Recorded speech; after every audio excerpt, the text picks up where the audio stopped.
Hello friends, स्वागत है आपका आपके अपने चैनल टारगेट बाय हिमांशु पे।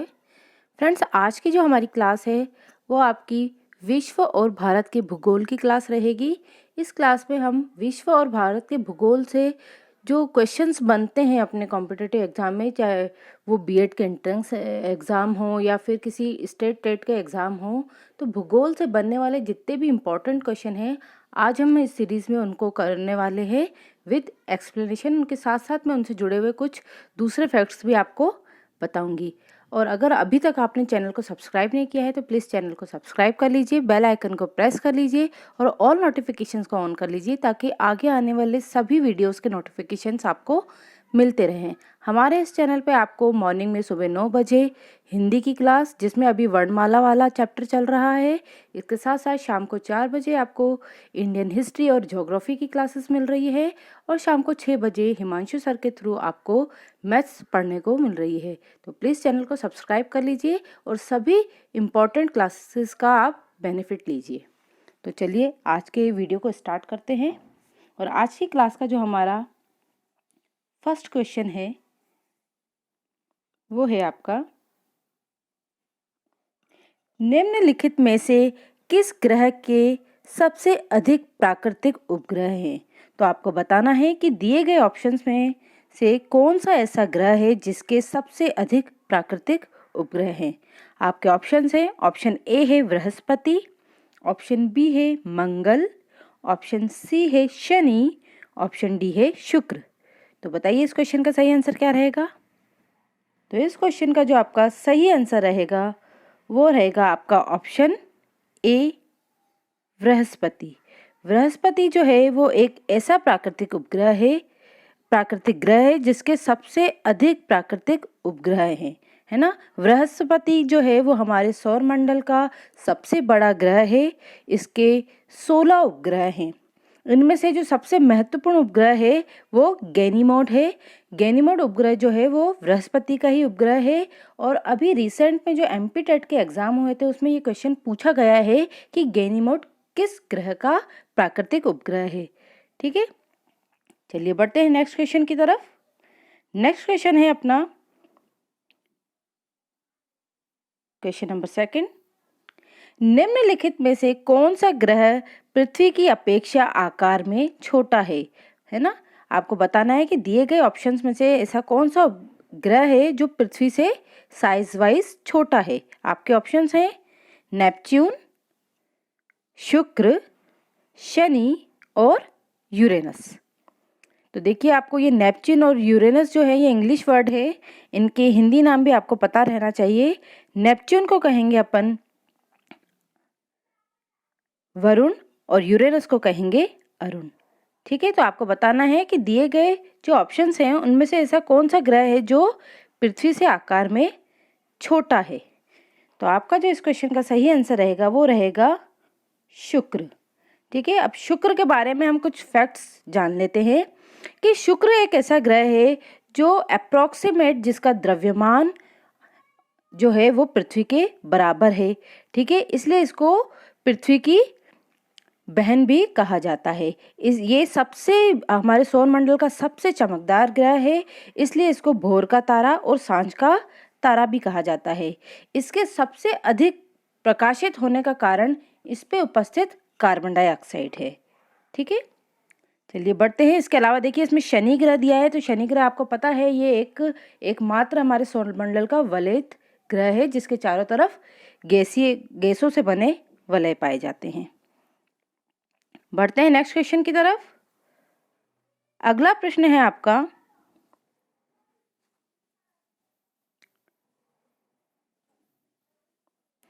निम्नलिखित विकल्पों में से कौन सा सही ढंग से ग्रहों के आकार के अवरोही क्रम को दर्शाता है। तो आपको बताना है कि जो क्रम में जो उपग्रह की सीरीज दी हुई है इनमें से कौन सी ऐसी सीरीज है जो कि अवरोही क्रम में है ना, आकार के अनुसार अवरोही क्रम में व्यवस्थित है। तो बताइए इस क्वेश्चन का सही आंसर क्या रहेगा। आपके ऑप्शन हैं, ऑप्शन ए है मंगल, पृथ्वी, शनि, बुध, ऑप्शन बी है बृहस्पति, यूरेनस, शनि और शुक्र, ऑप्शन सी है यूरेनस, पृथ्वी, मंगल, बुध और ऑप्शन डी है शनि, बृहस्पति, पृथ्वी और शुक्र। तो बताइए इस क्वेश्चन का सही आंसर क्या रहेगा। तो इसका जो सही आंसर रहेगा वो रहेगा आपका ऑप्शन सी, यूरेनस, पृथ्वी, मंगल और बुध। इसका अवरोही क्रम मतलब जो सबसे बड़ा है वो पहले आएगा, उसके बाद छोटे। ठीक है, बढ़ते हैं नेक्स्ट क्वेश्चन की तरफ। अगला क्वेश्चन है आपका क्वेश्चन नंबर 4। सूर्य का दीप्तमान आमुख जिसे हम देखते हैं कहलाता है। आपको बताना है कि सूर्य का जो दीप्तमान आमुख है, दीप्तमान आमुख का मतलब ये होता है कि सूर्य का वह भाग, वह प्रकाशित भाग जिसको जो हमें नजर आता है ना, उसे दीप्तमान आमुख कहते हैं। तो उसे क्या कहा जाता है? आपके ऑप्शंस हैं। ऑप्शन ए है प्रकाश मंडल, ऑप्शन बी है स्थल मंडल, ऑप्शन सी है वर्णमंडल और ऑप्शन डी है वातावरण। तो बताइए इस क्वेश्चन का सही आंसर क्या रहेगा? तो इस क्वेश्चन का जो सही आंसर रहेगा वो रहेगा आपका ऑप्शन ए, प्रकाश मंडल। सूर्य का दीप्तमान आमुख मतलब सूर्य का वह भाग, वह प्रकाशित भाग जिसको हमें दिखाई देता है, जो उसे प्रकाश मंडल कहते हैं। इसके अलावा हम सूर्य के बारे में कुछ और फैक्ट्स जान लेते हैं कि जो सूर्य है वो हमारी पृथ्वी से लगभग 10 लाख गुना ज़्यादा बड़ा है। सूर्य में जो ऊर्जा का स्रोत है वो हाइड्रोजन और हीलियम है ना। सूर्य क्या है? हाइड्रोजन और हीलियम गैसों से मिलकर बना एक गैस का बहुत बड़ा विशालकाय गोला है, जिसमें लगातार नाभिकीय संलयन अभिक्रिया के द्वारा हाइड्रोजन के परमाणु हीलियम में कन्वर्ट हो रहे हैं और इसी नाभिकीय संलयन अभिक्रिया के फलस्वरूप जो है वो विशाल मात्रा में ऊर्जा उत्पन्न होती है और यही एकमात्र सूर्य के प्रकाश का और सूर्य के ऊर्जा का स्रोत है। ठीक है, बढ़ते हैं नेक्स्ट क्वेश्चन की तरफ। अगला क्वेश्चन है आपका क्वेश्चन नंबर 5। किस ग्रह को लाल ग्रह के नाम से जाना जाता है? तो आपको बताना है कि ऐसा कौन सा ग्रह है जिसको लाल ग्रह के नाम से जाना जाता है। आपके ऑप्शंस हैं। ऑप्शन ए है मंगल ग्रह, ऑप्शन बी है शुक्र ग्रह, ऑप्शन सी है बुध ग्रह और ऑप्शन डी है बृहस्पति ग्रह। तो आपको बताना है कि कौन सा ग्रह है जिसको लाल ग्रह के नाम से जाना जाता है। तो इस क्वेश्चन का जो आपका सही आंसर रहेगा वो रहेगा ऑप्शन ए, मंगल ग्रह। मंगल ग्रह को लाल ग्रह के नाम से जाना जाता है। अब मंगल ग्रह के बारे में हम कुछ जान लेते हैं कि मंगल ग्रह जो है उसमें आयरन ऑक्साइड की उपस्थिति के कारण ये लाल रंग का नजर आता है और इस पे जो है वो सबसे बड़ा, सबसे ऊंचा पर्वत निक्स ओलंपिया स्थित है ना। ये भी एक बहुत इंपॉर्टेंट फैक्ट है इसके बारे में। इससे भी क्वेश्चन बनकर आ सकते हैं आपके एग्जाम में कि सबसे ऊंचा पर्वत कौन से ग्रह पे स्थित है। तो जो सबसे ऊंचा पर्वत है वो मंगल ग्रह पे स्थित है जिसका नाम है निक्स ओलंपिया और ये जो है वो हमारे एवरेस्ट से, माउंट एवरेस्ट से लगभग 3 गुना ज़्यादा ऊंचा है। ठीक है, इसके साथ साथ मंगल ग्रह के 2 प्राकृतिक उपग्रह हैं जिनके नाम है फोबोस और डिमोस। मंगल ग्रह एकमात्र ऐसा ग्रह है जिसपे जीवन की संभावनाएं देखी गई है। हमारे भारत के द्वारा एक मिशन मॉम चलाया गया था। आपने मॉम के बारे में नहीं जानते तो मैं बता दूं, मॉम का फुल फॉर्म है मार्स ऑर्बिटल मिशन, जो कि जिसमें कि 5 नवंबर 2013 को मंगलयान जो है वो हमारे भारत के सतीश धवन प्रक्षेपण संस्थान से एक मंगलयान प्रक्षेपित किया गया था, जो कि मंगल पे, जिसके द्वारा मंगल पे जीवन की संभावनाओं को तलाशा गया था। ठीक है, चलिए बढ़ते हैं नेक्स्ट क्वेश्चन की तरफ।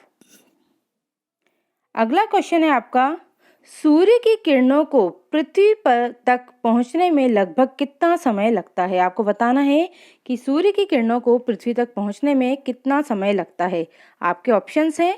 ऑप्शन ए है लगभग 90 सेकंड, ऑप्शन बी है लगभग 180 सेकंड, ऑप्शन सी है लगभग 340 सेकंड और ऑप्शन डी है आपका लगभग 500 सेकंड।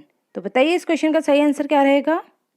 तो इस क्वेश्चन का जो आपका सही आंसर रहेगा वो रहेगा ऑप्शन डी, लगभग 500 सेकंड। ठीक है, यहाँ पे जो क्वेश्चन है वो आप क्वेश्चन में जो आंसर दिए हैं वो आपको सेकंड्स में दिए हैं।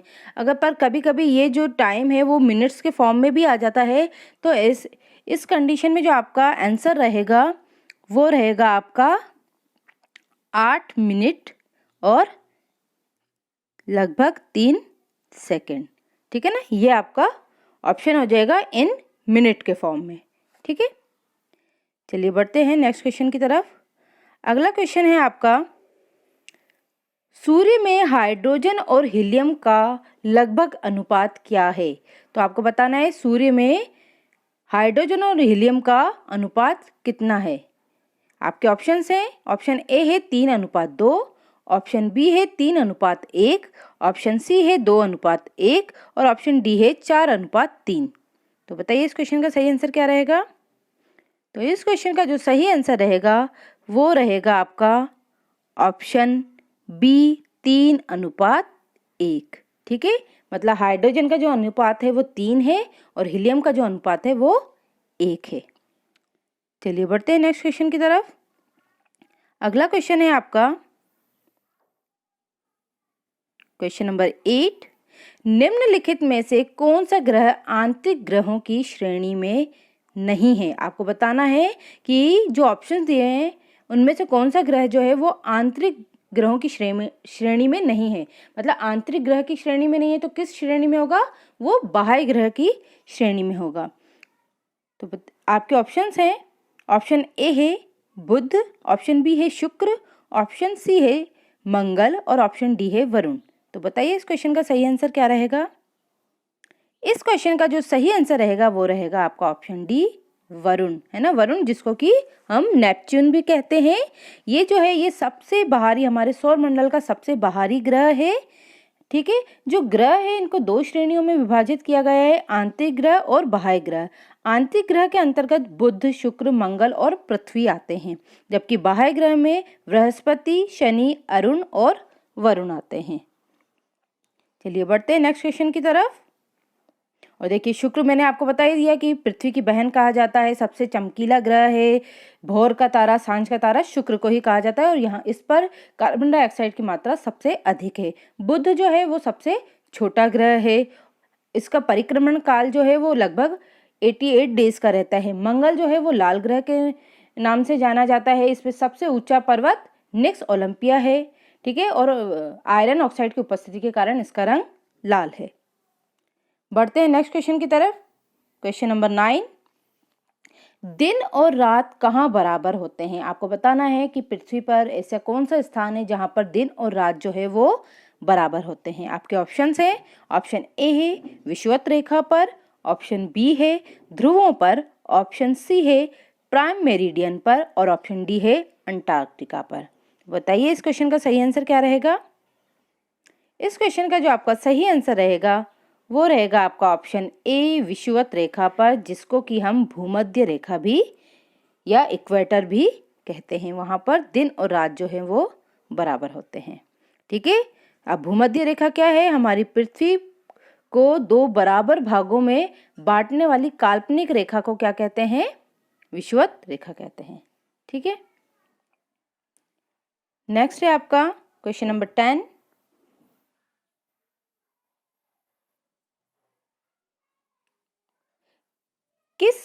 किसी वर्ष के उन तिथियों को क्या कहते हैं जिनमें रात और दिन की लंबाई में अंतर सर्वाधिक होता है?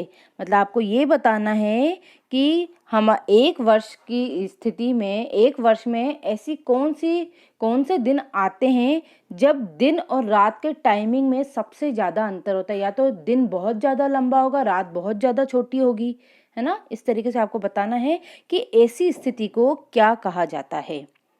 तो आपका जो इसका आपके ऑप्शंस जो हैं वो हैं, ए है विषुव, बी है अपसौरिका, सी है संक्रांति और डी है सूर्य समीपक। तो बताइए इस क्वेश्चन का सही आंसर क्या रहेगा?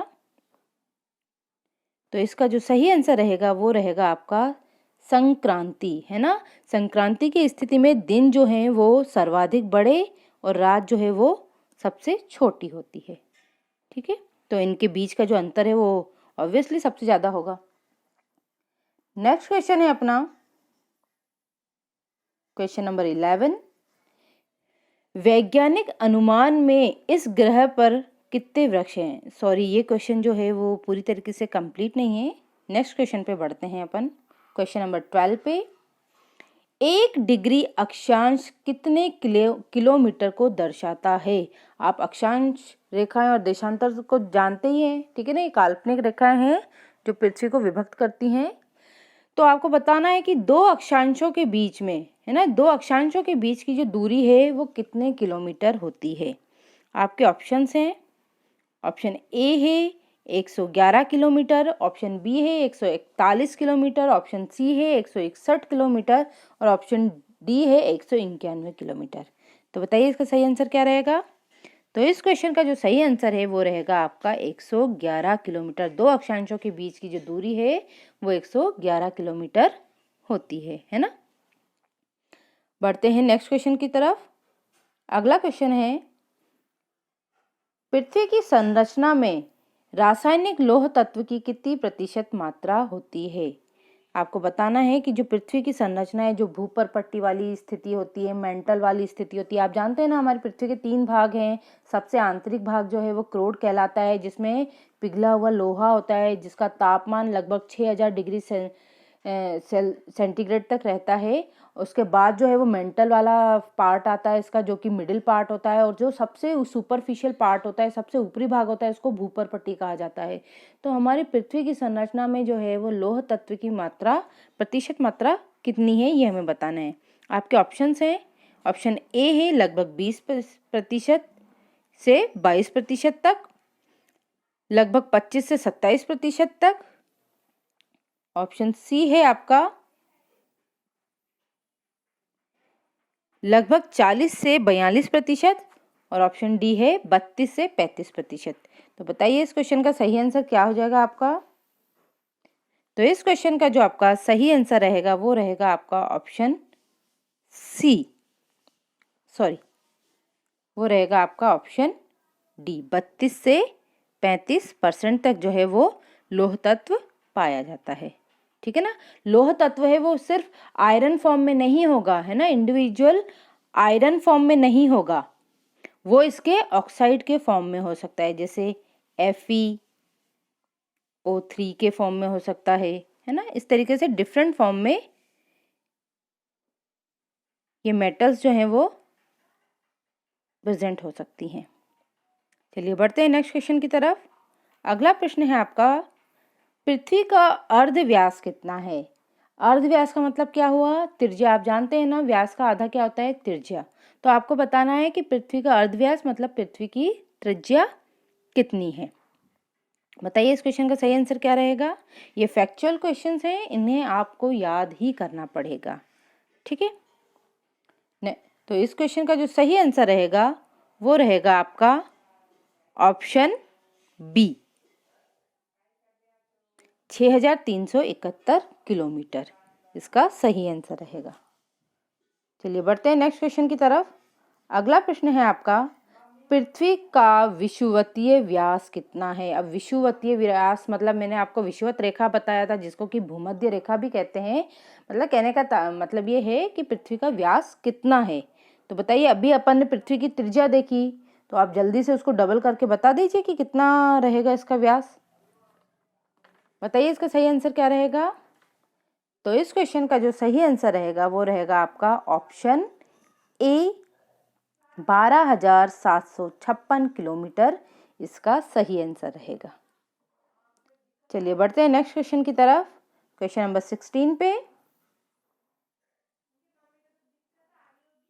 1 घंटे के समयांतर में देशांतरीय दूरी होगी। आपको पता है अक्षांश और देशांतर जो होते हैं, तो आपको बताना है कि 1 घंटे में, है ना, मतलब 1 घंटे का अगर समय अंतराल है, दो स्थानों के बीच में 1 घंटे का अंतर होता है, समय में 1 घंटे का डिफरेंस है, तो उनके बीच की जो देशांतरीय दूरी है वो कितनी होगी, आपको ये बताना है। आपके ऑप्शन है 15 डिग्री, 30 डिग्री, 45 डिग्री और 60 डिग्री। तो बताइए इस क्वेश्चन का सही आंसर क्या रहेगा। तो इस क्वेश्चन का जो सही आंसर रहेगा वो रहेगा आपका ऑप्शन ए, 15 डिग्री, ठीक है। चलिए बढ़ते हैं नेक्स्ट क्वेश्चन की तरफ। अगर अभी तक किसी ने वीडियो को लाइक नहीं किया है तो प्लीज़ लाइक कर लीजिए और ज़्यादा से ज़्यादा वीडियो को शेयर किया कीजिए ताकि और भी लोगों को इस तरह की इम्पोर्टेंट जो बेनिफिशियल क्लासेस हैं उनका एडवांटेज मिलता रहे। और ये जो भी क्वेश्चंस हम आपको करा रहे हैं ये प्रीवियस ईयर क्वेश्चन है, अलग अलग डिफरेंट एग्जाम्स में पूछे गए हैं, तो प्लीज़ इन क्लासेस को आप ज़रूर अटेंड किया कीजिए। ये आपके बीएड के एंट्रेंस एग्ज़ाम के लिए भी बहुत ज़्यादा यूज़फुल क्लासेस हैं। चलिए बढ़ते हैं नेक्स्ट क्वेश्चन पे। अगला क्वेश्चन है आपका, वर्ष का सबसे लंबा दिन है। आपको बताना है कि हमारा जो एक वर्ष है, वर्ष में सबसे बड़ा दिन किस दिन होता है। ऑप्शन है आपका, ऑप्शन ए है 20 अप्रैल, ऑप्शन बी है 15 मई, ऑप्शन सी है 21 जून और ऑप्शन डी है 30 अगस्त। तो बताइए इस क्वेश्चन का सही आंसर क्या रहेगा। तो इस क्वेश्चन का जो आपका सही आंसर रहेगा वो रहेगा आपका ऑप्शन सी 21 जून। 21 जो है वो हमारे एक वर्ष में जो है वो सबसे लंबा दिन होता है 21 जून के दिन। क्यों? क्योंकि इस समय जो है कर्क रेखा पर सूर्य सबसे सीधी स्थिति में रहता है ना, सूर्य प्रकाश जो है वो सबसे सीधी स्थिति में पड़ता है, इसलिए इस दिन जो दिन है वो सबसे ज़्यादा लंबा होता है। चलिए बढ़ते हैं नेक्स्ट क्वेश्चन पे, क्वेश्चन नंबर 18 पे। दक्षिणी गोलार्ध में सबसे छोटा दिन है। आपको बताना है कि दक्षिणी गोलार्ध में जो है वो सबसे छोटा दिन कौन सा होता है। आपके ऑप्शन है, ऑप्शन ए है 22 दिसंबर, ऑप्शन बी है 21 जून, ऑप्शन सी है 21 मार्च और ऑप्शन डी है 21 सितंबर। तो बताइए इस क्वेश्चन का सही आंसर क्या रहेगा। तो इस क्वेश्चन का जो आपका सही आंसर रहेगा वो प्रीवियस आंसर ही रहेगा, मतलब 21 जून। 21 जून जो है वो दक्षिणी गोलार्ध का सबसे छोटा दिन होगा, है ना। उत्तरी गोलार्ध में सबसे बड़ा और दक्षिणी गोलार्ध में सबसे छोटा हो जाएगा ये दिन। चलिए बढ़ते हैं नेक्स्ट क्वेश्चन की तरफ। अगला क्वेश्चन है आपका क्वेश्चन नंबर 19। निम्नलिखित देशों में किस एक देश से भूमध्य रेखा गुजरती है। मतलब आपको बताना है कि जो लाइन से जो आपके ऑप्शन में देशों के नाम दिए गए हैं, इनमें से ऐसे कौन से देश हैं जिनसे भूमध्य रेखा होकर गुजरती है। तो आपके ऑप्शंस हैं, ऑप्शन ए है ब्राज़ील, जाम्बिया और मलेशिया, ऑप्शन बी है कोलंबिया, केन्या और इंडोनेशिया, ऑप्शन सी है ब्राज़ील, सूडान और मलेशिया और ऑप्शन डी है वेनेजुएला, इथियोपिया और इंडोनेशिया। तो बताइए इस क्वेश्चन का सही आंसर क्या रहेगा। तो इस क्वेश्चन का जो आपका सही आंसर रहेगा वो रहेगा आपका ऑप्शन बी, कोलंबिया, केन्या और इंडोनेशिया। इनसे होकर भूमध्य रेखा गुजरती है। बढ़ते हैं नेक्स्ट क्वेश्चन पे। अगला क्वेश्चन है आपका क्वेश्चन नंबर 20। महाद्वीप जिसे the land of golden fleece कहा जाता है, किसे कहा जाता है। आपको बताना है कि the land of golden fleece किस देश को कहा जाता है, किस महाद्वीप को कहा जाता है। इसका जो आपका सही आंसर रहेगा वो रहेगा आपका ऑप्शन डी, ऑस्ट्रेलिया। ठीक है, ऑस्ट्रेलिया के बारे में मैं आपको एक फैक्ट ये बता दूं कि ऑस्ट्रेलिया एक ऐसा देश है जहां पर क्रिसमस का जो त्यौहार है वो गर्मियों में मनाया जाता है। क्यों? क्योंकि ये भारत के मौसम के अनुसार ये भारत से बिल्कुल विपरीत चलता है। मतलब जब हमारे देश में सर्दियां होती है तब ऑस्ट्रेलिया में गर्मियां होती हैं। तो जो क्रिसमस है वो दिसंबर को मनाया जाता है, तो उस समय हमारे देश में सर्दियां रहती हैं पर ऑस्ट्रेलिया में गर्मी होती है। तो ऑस्ट्रेलिया एक ऐसा देश है जहाँ पर जो क्रिसमस का त्यौहार है वो गर्मियों में मनाया जाता है। ये फैक्ट मैं आपको इसलिए बता रही हूँ क्योंकि ये सीटेट में कई बार ये क्वेश्चन पूछा गया है, और अगर सीटेट में पूछा गया है तो आपके बीएड के एंट्रेंस एग्जाम में भी ये प्रश्न पूछा जा सकता है। चलिए बढ़ते हैं नेक्स्ट क्वेश्चन की तरफ। अगला क्वेश्चन है आपका, विश्व का चौथा सबसे बड़ा महाद्वीप कौन सा है। आपको फोर्थ महाद्वीप बताना है कि विश्व का सबसे बड़ा चौथा महाद्वीप कौन सा है। तो आपके जो आंसर है वो हैं अफ्रीका, उत्तरी अमेरिका, दक्षिणी अमेरिका या एशिया। तो बताइए इसका सही आंसर क्या होगा। तो इस क्वेश्चन का जो सही आंसर रहेगा वो रहेगा आपका दक्षिणी अमेरिका। ठीक है, दक्षिणी अमेरिका की मैं आपको बता दूं एक बात कि दक्षिणी अमेरिका में जो है वो सबसे ज़्यादा वन पाए जाते हैं, है ना। सबसे ज़्यादा जो वन क्षेत्र है विश्व में वो दक्षिणी अमेरिका में है। नेक्स्ट क्वेश्चन है आपका क्वेश्चन नंबर 22। पृथ्वी का सबसे बड़ा महाद्वीप कौन सा है? आपको बताना है कि सबसे बड़ा महाद्वीप कौन सा है। आपके ऑप्शन है, ऑप्शन ए है एशिया, ऑप्शन बी है यूरोप, ऑप्शन सी है अफ्रीका और ऑप्शन डी है दक्षिण अमेरिका। तो बताइए सही आंसर क्या रहेगा। तो इस क्वेश्चन का जो आपका सही आंसर रहेगा वो रहेगा आपका एशिया। एशिया जो महाद्वीप है वो पृथ्वी का सबसे बड़ा महाद्वीप है और भारत जो है वो एशिया महाद्वीप के ही अंतर्गत आता है। चलिए बढ़ते हैं नेक्स्ट क्वेश्चन पे। विश्व की सबसे बड़ी पर्वत श्रृंखला कौन सी है? आपको बताना है कि विश्व की सबसे बड़ी पर्वत श्रृंखला कौन सी है। ऑप्शन है आपके, ऑप्शन ए है आल्प्स, ऑप्शन बी है हिमालय काराकोरम, ऑप्शन सी है एंडीज और ऑप्शन डी है तिब्बत। तो बताइए इस क्वेश्चन का सही आंसर क्या रहेगा। तो इस क्वेश्चन का जो आपका सही आंसर रहेगा वो रहेगा एंडीज। एंडीज पर्वत श्रृंखला जो है वो विश्व की सबसे बड़ी पर्वत श्रृंखला है, मतलब सबसे ज्यादा विस्तारित क्षेत्र में फैली हुई है और ये दक्षिण अमेरिका के पश्चिमी तट पर स्थित है।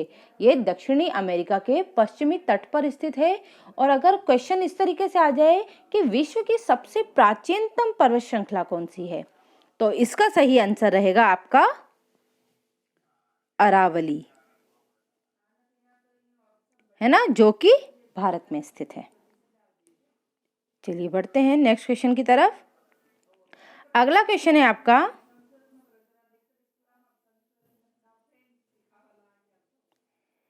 कि ड्रांकिसबर्ग पर्वत किस देश में स्थित है। तो आपको बताना है ड्रांकिसबर्ग पर्वत किस क्षेत्र में स्थित है। आपके ऑप्शन है बोत्सवाना, ऑप्शन बी है नामीबिया, ऑप्शन सी है दक्षिण अफ्रीका और ऑप्शन डी है जाम्बिया। तो बताइए इसका सही आंसर क्या रहेगा। तो इस क्वेश्चन का जो आपका सही आंसर रहेगा वो रहेगा आपका ऑप्शन सी, दक्षिण अफ्रीका में स्थित है। चलिए बढ़ते हैं नेक्स्ट क्वेश्चन पे। प्लीज जिसने अभी तक वीडियो को लाइक नहीं किया है वो लाइक कर दीजिए और ज़्यादा से ज़्यादा शेयर कीजिए, और जिसने चैनल सब्सक्राइब नहीं किया है वो चैनल को सब्सक्राइब भी कर लीजिए। हम इसी तरीके से बहुत ज़्यादा इम्पॉर्टेंट, जो परीक्षा की दृष्टि से बहुत ज़्यादा इम्पॉर्टेंट हैं, प्रीवियस ईयर क्वेश्चन है, वही आपको टेस्ट सीरीज़ के माध्यम से करा रहे हैं। तो आप ज़्यादा से ज़्यादा लोगों को इनका फ़ायदा पहुँचना चाहिए, इसलिए आप वीडियो को शेयर कीजिए और जिसने अभी तक लाइक नहीं किया है वो प्लीज़ लाइक भी कर दीजिए। चलिए नेक्स्ट क्वेश्चन है आपका क्वेश्चन नंबर 25। मरुद्वीप संबंधित है। तो आपको बताना है कि जो मरुद्वीप शब्द है वो किससे संबंधित है।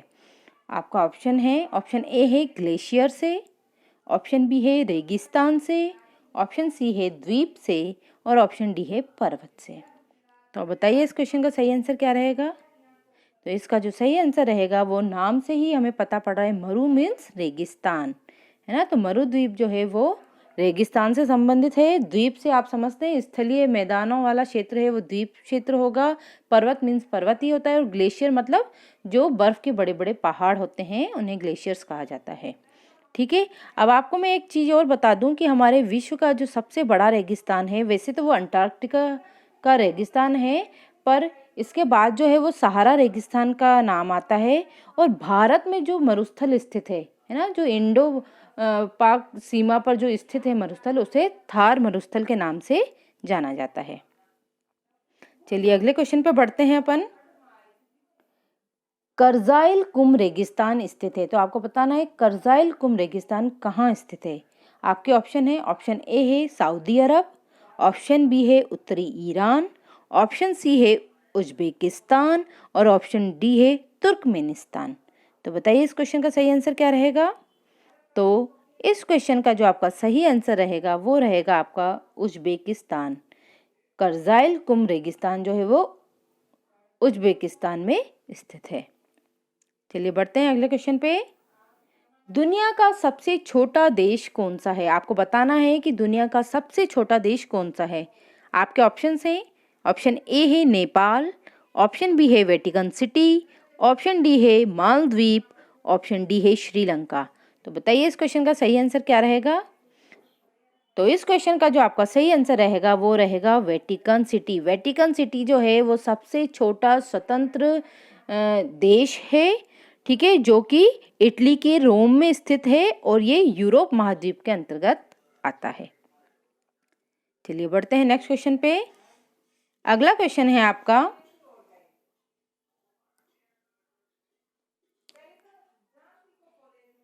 विश्व में क्षेत्रफल के आधार पर सबसे छोटा देश कौन सा है। अब देखिए वही क्वेश्चन जो है अपन ने जो अभी पहले क्वेश्चन पढ़ा उसी को लैंग्वेज कन्वर्ट करके दोबारा पूछ लिया गया है, इसलिए आपको कंफ्यूज बिल्कुल नहीं होना है। इस क्वेश्चन का जो सही आंसर रहेगा वो रहेगा वेटिकन सिटी, ठीक है। चलिए नेक्स्ट क्वेश्चन को देख लेते हैं अपन।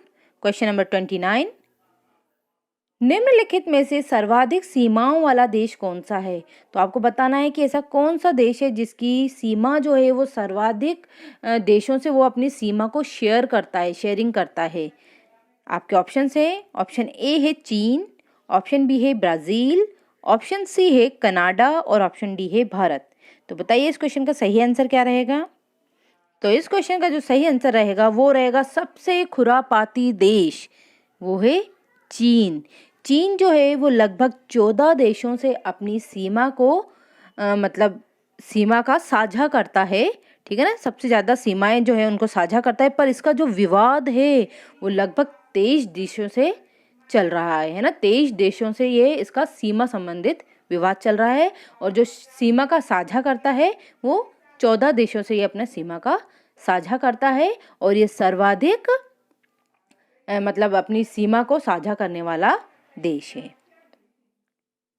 अगले क्वेश्चन पे चलते हैं और ये इसने हमें चीन जो है वो कोविड जैसी भयानक बीमारी को देने वाला भी देश है ना।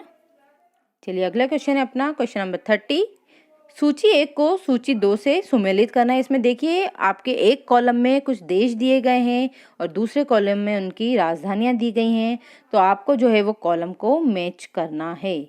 तो आप कॉलम मैच कर लीजिए, जैसे तंजानिया है ना, तो आपको इनको मैच करना है। मैं इसका आपका आंसर बता देती हूँ।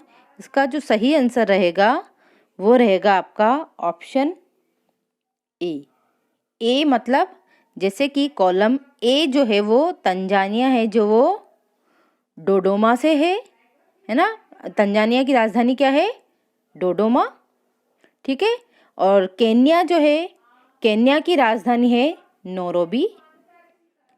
नामीबिया की जो राजधानी है वो है विंडहोएक और मोरक्को की जो राजधानी है वो है रबात, ठीक है। चलिए बढ़ते हैं नेक्स्ट क्वेश्चन पे। अगला क्वेश्चन है आपका क्वेश्चन नंबर 31, निम्नलिखित में से कौन सा देश कुल क्षेत्रफल की दृष्टि से विश्व में 5वें स्थान पर है। तो आपको बताना है कि क्षेत्रफल की दृष्टि में जो 5वें स्थान पे जो देश आता है वो कौन सा है। आपके ऑप्शन हैं, ऑप्शन ए है ब्राज़ील, ऑप्शन बी है अर्जेंटीना, ऑप्शन सी है भारत और ऑप्शन डी है ऑस्ट्रेलिया। तो बताइए इस क्वेश्चन का सही आंसर क्या रहेगा। तो इसका जो सही आंसर रहेगा वो रहेगा आपका ब्राज़ील, ठीक है। ब्राज़ील जो है वो इस क्वेश्चन का सही आंसर रहेगा। चलिए बढ़ते हैं अगले क्वेश्चन पे। निम्नलिखित में से किस सागर का जल सर्वाधिक खारा है। आपको बताना है विश्व में ऐसा कौन सा सागर है जिसका जो जल है वो सर्वाधिक खारा है। आपके ऑप्शन है, ऑप्शन ए है अरल सागर, ऑप्शन बी है लाल सागर, ऑप्शन सी है बाल्टिक सागर और ऑप्शन डी है मृत सागर। तो बताइए इस क्वेश्चन का सही आंसर क्या रहेगा। तो इसका जो सही आंसर रहेगा वो रहेगा आपका मृत सागर। मृत सागर जो है वो एक ऐसा सागर है जिसके जल में जो नमक की मात्रा है वो सर्वाधिक है, जो कि है लगभग 33.5%, ठीक है। जबकि नॉर्मली जो समुद्री जल होता है उसमें जल की मात्रा सिर्फ 3.5% होती है, जबकि मृत सागर में जो है वो जो सॉल्ट की जो परसेंटेज है वो 33.5% है, जिसके कारण जो है इसमें इसका जो घनत्व है ना वो बढ़ जाता है। और इसमें जब भी कोई व्यक्ति तैरने जाता है तो वो बिना तैरे हुए भी, बिना हाथ पांव चलाए भी आसानी से तैरता रहता है, मतलब इसमें कोई डूबेगा नहीं। क्यों? क्योंकि इसमें जो पानी का घनत्व है वो सॉल्ट के डिजोल्व होने के कारण जो है वो बहुत ज़्यादा बढ़ जाता है। ठीक है, चलिए बढ़ते हैं नेक्स्ट क्वेश्चन पे। अगला क्वेश्चन है आपका क्वेश्चन नंबर 33। समुद्र के पानी में द्रवीभूत लवणों को पहचानिए। तो आपको बताना है कि समुद्र के जल में कौन कौन से सॉल्ट मतलब कौन कौन से लवण पाए जाते हैं। आपके ऑप्शंस हैं, ऑप्शन ए है सोडियम क्लोराइड जिसे कि NaCl जो कि साधारण नमक है, और ऑप्शन बी है सोडियम सल्फेट Na2SO4, ऑप्शन 3 है कैल्शियम कार्बोनेट CaCO3, और ऑप्शन 4 है आपका पोटेशियम सल्फेट K2SO4। तो आपको बताना है कि इनमें से क्या आंसर सही रहेंगे। इसमें आपको कुछ कूट दिए हैं कि आपके ऑप्शन है कि 1 और 2 दोनों ही ऑप्शन मतलब सोडियम क्लोराइड और सोडियम सल्फेट। ऑप्शन बी है 1 पहला, दूसरा और तीसरा मतलब सोडियम क्लोराइड, सोडियम सल्फेट और कैल्शियम कार्बोनेट। ऑप्शन सी है चारों ऑप्शंस, और ऑप्शन डी है आपका उपयुक्त में से कोई नहीं। तो बताइए इसका सही आंसर क्या रहेगा। तो इस क्वेश्चन का जो आपका सही आंसर रहेगा वो रहेगा आपका ऑप्शन सी, चारों ही जो लवण हैं वो समुद्री जल में पाए जाते हैं। चलिए अगला क्वेश्चन है अपना क्वेश्चन नंबर 34। समुद्र जल का औसतन खारापन कितना होता है। तो आपको बताना है कि समुद्री जल में औसतन कितना परसेंट सॉल्ट डिजोल्व रहता है। आपके ऑप्शन से 2.5%, ऑप्शन है नेक्स्ट ऑप्शन है आपका 3.0%, ऑप्शन सी है 3.5% और ऑप्शन डी है 4.0%। तो बताइए इस क्वेश्चन का सही आंसर क्या रहेगा। तो इसका जो सही आंसर है, अगर किसी ने ये क्लास ध्यान से देखी है, शुरू से देख रहा है, तो इसका आंसर आसानी से दे देगा क्योंकि मैंने अभी मृत सागर के टाइम पर आपको बताया था कि नॉर्मली जो समुद्री जल होता है उसमें सॉल्ट का परसेंटेज कितना होता है। तो इसका जो सही आंसर है वो रहेगा आपका 3.5%। चलिए अगले क्वेश्चन पे चलते हैं अपन। आपका नेक्स्ट क्वेश्चन है वो रहेगा आपका क्वेश्चन नंबर 35। विश्व का सबसे ऊंचा झरना स्थित है। आपको बताना है कि विश्व का सबसे ऊंचा झरना कहाँ स्थित है। तो बताइए इस क्वेश्चन का सही आंसर क्या रहेगा। तो इस क्वेश्चन का जो आपका सही आंसर रहेगा वो रहेगा वेनेजुएला में। विश्व का सबसे ऊंचा झरना वेनेजुएला में स्थित है। चलिए बढ़ते हैं अगले क्वेश्चन पे। डोवर जल संधि जोड़ती है। डोवर जल संधि किसको जोड़ती है। ऑप्शन ए है बाल्टिक सागर एवं बोथिनिया की खाड़ी को, ऑप्शन बी है बिस्के की खाड़ी और इंग्लिश चैनल को, ऑप्शन सी है इंग्लिश चैनल और उत्तर सागर को, और ऑप्शन डी है सेल्टिक सागर और आयरिश सागर को। ये फैक्चुअल क्वेश्चंस हैं, ये इस तरह के क्वेश्चंस आपको याद रखने ही पड़ेंगे। तो इसका जो सही आंसर रहेगा वो रहेगा आपका ऑप्शन सी, इंग्लिश चैनल और उत्तर सागर को। डोवर जल संधि है वो इंग्लिश चैनल और उत्तर सागर को जोड़ती है। चलिए बढ़ते हैं नेक्स्ट क्वेश्चन पे। अगला क्वेश्चन है आपका कि ग्रेनाडा स्थित है। आपको बताना है कि ग्रेनाडा कहाँ स्थित है। सबसे पहले तो आप ये बताइए कि किसी को ये पता है कि ग्रेनाडा है क्या। ग्रेनाडा जो है वो एक द्वीप देश है, मतलब द्वीपों से मिलकर बना हुआ देश है जो जिसमें 6 छोटे छोटे द्वीप स्थित हैं। ठीक है, जो ग्रेनाडा है वो 6 छोटे छोटे द्वीपों से मिलकर बना एक देश है जो कि कहाँ स्थित है। इसका सही आंसर जो रहेगा वो रहेगा आपका कैरेबियन सागर में। ग्रेनाडा जो द्वीप देश है वो कैरेबियन सागर में स्थित है। ठीक है, लास्ट क्वेश्चन है आपका, ये भी रिपीट हो गया है क्वेश्चन। चलिए बढ़ते हैं अगले, रहने देते हैं। तो आप आज की जो आपकी क्लास है वो अब हम यहीं पे स्टॉप करते हैं। और एक बार मैं आपसे दोबारा कहना चाहूँगी कि अभी तक जिसने चैनल को सब्सक्राइब नहीं किया है वो प्लीज़ चैनल को सब्सक्राइब करे, बेल आइकन को प्रेस करे और ऑल नोटिफिकेशंस को ऑन कर ले। ठीक है, हमारे चैनल पे आपको बीएड एंट्रेंस एग्ज़ाम के लिए जो भी हिंदी के जो भी टॉपिक्स हैं वो पूरी तरीके से कवर कराए जाते हैं। हम क्वेश्चंस को एमसीक्यूज के फॉर्म में करवाते हैं और विद एक्सप्लेनेशन करवाते हैं, जिससे आपको एक्स्ट्रा थ्योरी पढ़ने की ज़रूरत नहीं पड़ती है। ठीक है, इसके अलावा 4 बजे आपकी जो इंडियन हिस्ट्री और ज्योग्राफी की क्लासेस चलती हैं, 6 बजे आपको मैथ्स पढ़ाई जाती है जो कि पूरी तरीके से बीएड के एंट्रेंस एग्ज़ाम के सिलेबस पे बेस्ड होती हैं। पर इसका जो बेनिफिट है वो सिर्फ बीएड के एंट्रेंस एग्ज़ाम देने वाले स्टूडेंट को ही नहीं मिलेगा, बल्कि अगर ऐसे स्टूडेंट हैं जो कि किसी टेट एग्ज़ाम की तैयारी करें, चाहे वो यूपी टेट हो, एस टेट हो, सी टेट हो, या एमपी टेट हो, या बिहार टेट हो, एच टेट हो, इन सभी में ये जो क्वेश्चंस हैं ये बिल्कुल कॉमन होते हैं और सभी एग्ज़ाम्स में पूछे जाते हैं। इसलिए मैं आपसे रिक्वेस्ट करती हूँ कि ज़्यादा से ज़्यादा लोगों को हमारे चैनल से जोड़िए, ताकि उन सभी को इन क्लासेस का पूरा फ़ायदा मिल सके। तो चलिए आज की क्लास को मैं यहीं स्टॉप करती हूँ, और ये हमारे जो हैं वो सोशल मीडिया हैंडल्स हैं, प्लीज़ इन पर भी हमें फॉलो कीजिए। और आज की क्लास यहीं समाप्त होती है। Thank you, have a nice day.